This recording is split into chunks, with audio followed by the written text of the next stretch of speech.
مسلمانوں کی نا ایک تعداد لڑتے لڑتے لڑتے لڑتے دور چلے گئی. تاتاریوں نے قید کر لیا. 4 مسلمان تھے, تبلیغ کرنے گئے, جنگ کرنے گئے, جہاد کرتے کرتے کافروں سے لڑتے لڑتے تاتاری قوم میں چلے گئے.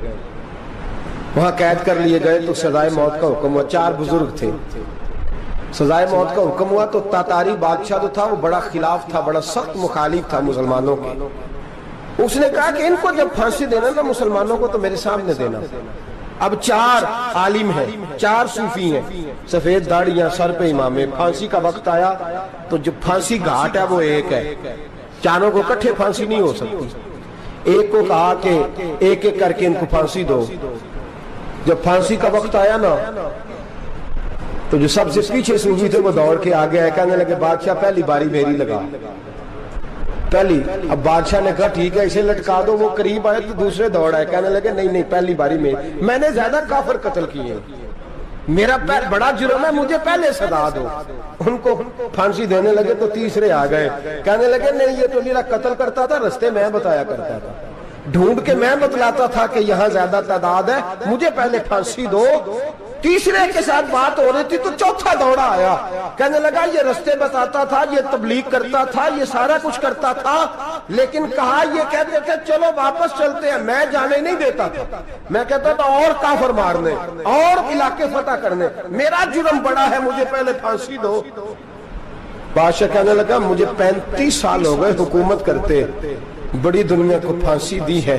لوگ تو ایک دوسرے کو دھکے دیتے ہیں کہ پہلے تو جا پہلے تو جا, اور تم کیسی قوم ہو کہ ایک دوسرے پہ قربان ہو رہے ہو. کہنے لگا تم ایک باپ کی اولاد ہو. جاگ رہے ہیں آپ لوگ؟ تاتاری بادشاہ, کافر بادشاہ, اسلام کی مخالفت کر دیں. ایک باپ کی اولاد ہو کا نہیں, ایک قبیلے کے رہنے والے ہو کا نہیں, ایک ملک کے رہنے والے ہو نہیں. اس نے کہا رشتہ کیا ہے تمہارا, رشتہ کیا ہے؟ تو بول کے کہنے لگے خدا ایک ہے, نبی ایک ہے. خدا ایک ہے اور نبی منفرد ایک ہے. اس قوم کی نقصان بھی ایک ہی سب کا نبی, اللہ بھی, قرآن بھی ایک. کیا ہی اچھا تھا ہوتے اگر مسلمان بھی ایک, یوں تو سید بھی ہو, مرزا بھی ہو, افغان بھی ہو, تم سبھی کچھ ہو, بتاؤ کہ مسلمان بھی ہو. فرمایا ہمارا اللہ ایک ہے, نبی ایک ہے. تو کہا پھر ایک دوسرے پہ جان کیوں دیتے ہو؟ فرمایا ہمارے نبی نے ہمیں بھائی بھائی بنا دیا ہے. بھائی کا دل نہیں کرتا اس کی آنکھوں کے سامنے بھائی چلا جائے, ہمارا دل نہیں کرتا پہلے مجھے دے پہلے مجھے دے. بادشاہ کہنے لگا تمہارا جذبہ مجھے متاثر کر گیا, جاؤ میں تم چاروں کو آزاد کرتا ہوں, تمہیں آزاد کرتا ہوں. میرے دوستو یہ رنگ تھا, دیکھیں نا, یہ اس دھرتی نے نظام دیکھا ہے نا, اس فلک میں پہلی بار دیکھا, اس زمین نے پہلی بار. اور میرے حضرت صاحب فرمایا کرتے تھے زمین تڑپ کے روئی, اس نے پہلی دفعہ دیکھا.